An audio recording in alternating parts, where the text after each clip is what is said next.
ایک साहब जो कि कैनेडियन नेशनल हैं और वहाँ एक ज़माने से पढ़ाने का काम कर रहे हैं, वो अब पाकिस्तान वापस शिफ्ट होना चाहते हैं। उनसे जब इसकी वजह पूछी गई तो उन्होंने जो इंकशाफात किए वो इंतहाई खौफनाक थे। कहने लगे कि कॉलेजेस और यूनिवर्सिटीज़ में बहुत बार कॉन्फ्रेंसों में जाने का मौका मिला, जिनमें से कई इस्लाम पर भी थीं। उनमें से एक कॉन्फ्रेंस के बाद जब कुछ प्रोफेसर्स और दीगर बैठे खाना खा रहे थे और आपस में गप्पे लग रही थीं, तो बातों बातों में उन्होंने पूछा कि आप लोग इस्लाम के इतने पीछे भी पड़े रहते हैं और मुसलमान मुल्कों के लोगों को नेशनैलिटी भी देते हो।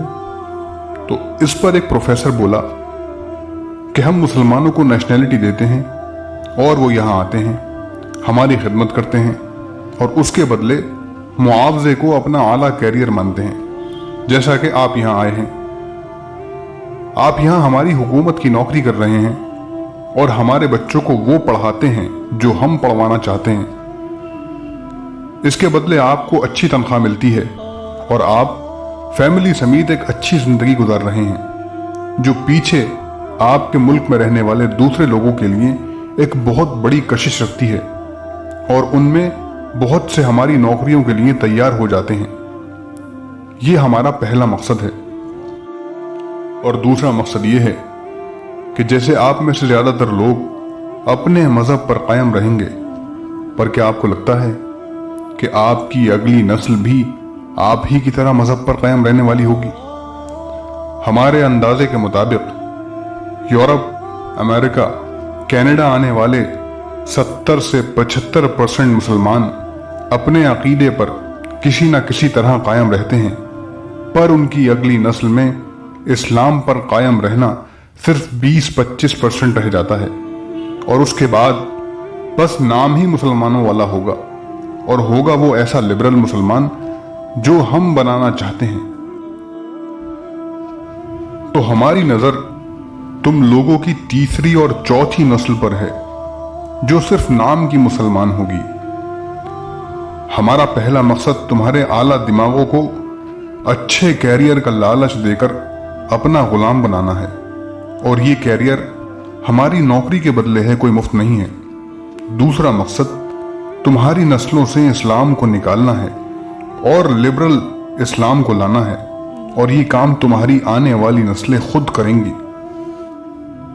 वो साहब कहने लगे कि उस अंग्रेज प्रोफेसर की बातें सुनकर मैंने जब अपने बच्चों का तजुर्बा किया तो ये देखकर हैरान रह गया कि उस प्रोफेसर की बातें और अंदाजे नाकाबिल यकीन हद तक दुरुस्त हैं। मुझे अपने बच्चों में दुनियावी मामलात में कैरियर बनाने की, आगे बढ़ने की और उस माहौल में रच बस जाने की लगन नजर आई, और नहीं नजर आया तो दीन नजर नहीं आया। अब मेरे पास हाथ मलने और पशेमानी के अलावा कुछ नहीं है, क्योंकि दुनियावी मामलात में उलझकर अपनी औलाद को ना दीन की रोशनी पहुंचा सका और ना ही अच्छी समाजी इख्तिदार से बहरामंद करवा सका। अब वापस जाना पड़ा तो खुद ही जा सकता हूं, क्योंकि औलाद तो कैनेडियन शहरी है और उन पर अब मेरा कोई जोर नहीं है।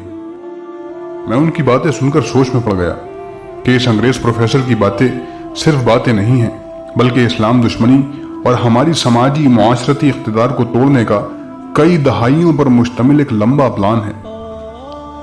सन 80 और 90 की दहाइयों तक प्राइवेट स्कूलों में दाखिले को अच्छा नहीं समझा जाता था। फिर हवा का रुख बदल गया और अब सरकारी स्कूलों में दाखिले को नीच समझा जाता है, क्योंकि इसका निजाम बर्बाद कर दिया गया है। अंग्रेजों ने हमारे तालीमी निजाम को ऐसा बनवा दिया है कि सरकारी स्कूलों में अंग्रेजों के पालतू सपोर्टरों की खेप तैयार हो और प्राइवेट स्कूलों में अच्छे कैरियर के लालच देकर अपनी खिदमत के लिए गुलामों को तैयार किया जा सके, और उन गुलामों के जहनों में ये नक्श हो कि अंग्रेज उनसे अफजल हैं। आजकल के हालात में अपनी इस्तेदाद के मुताबिक बच्चों को आला तालीम दिलवाना बहुत ज़रूरी है, पर उन पर नज़र रखना कि कहीं कोई गलत अकीदा या गलत नज़रिया तो उनके दिमागों में नहीं डाला जा रहा, ये भी बहुत ज़रूरी है। और उनको दीनी तालीम दिलवाना हम पर लागू है اسکولوں اور کالجوں پر نہیں، اس لیے ان کی دینی تعلیم اور تربیت کا بندوبست کرنا بہت ضروری ہے۔ ہماری بدقسمتی یہ ہے کہ ہمارا تعلیمی نظام یہود اور نصارہ کا غلام تو تیار کر رہا ہے، پر وہ مسلمان تیار نہیں کر رہا جس کی خودی کا، حرمت کا، عشق کا، ولولے کا اور جوش ایمانی کا اظہار علامہ اقبال رحمۃ اللہ علیہ نے جا بجا کیا ہے۔ ہم لوگ جنت اور حوروں کے طلبگار بھی ہیں اور دعوے دار بھی کہ یہ سب کچھ ہمیں ملے گا اور کفار کو کچھ نہیں ملے گا، پر زندگیوں میں اسلام کو صرف اتنا لانا چاہتے ہیں جو ہمارے مفادات کے آڑے نہ آئے۔ امن پسند اتنے ہو گئے ہیں کہ عزت اور ناموس پر حملے کے وقت بھی امن ہی یاد آتا ہے۔ انسانیت کا درس دیتے نہیں تھکتے، پر جب یہود اور نصارہ مسلمانوں کو گاجر مولی کی طرح کاٹتے ہیں تب کبھی کبھار کوئی مذمتی بیان جاری کر کے جان چھڑا لی جاتی ہے۔ تاریخ اٹھا کر دیکھ لی جائے، 1952 کی پہلی تحریک ختم نبوت سے لے کر آج تک ہر لیڈر اور حاکم میں اسلام اور عشاق کے لیے بغض اور کفار اور گستاخوں کے لیے ہمدردی نظر آتی ہے۔ بدقسمتی سے ہزاروں لاکھوں کلمہ گو علماء اور نام نہاد عاشق بھی ان لیڈروں حاکموں کے ساتھی بن جاتے ہیں۔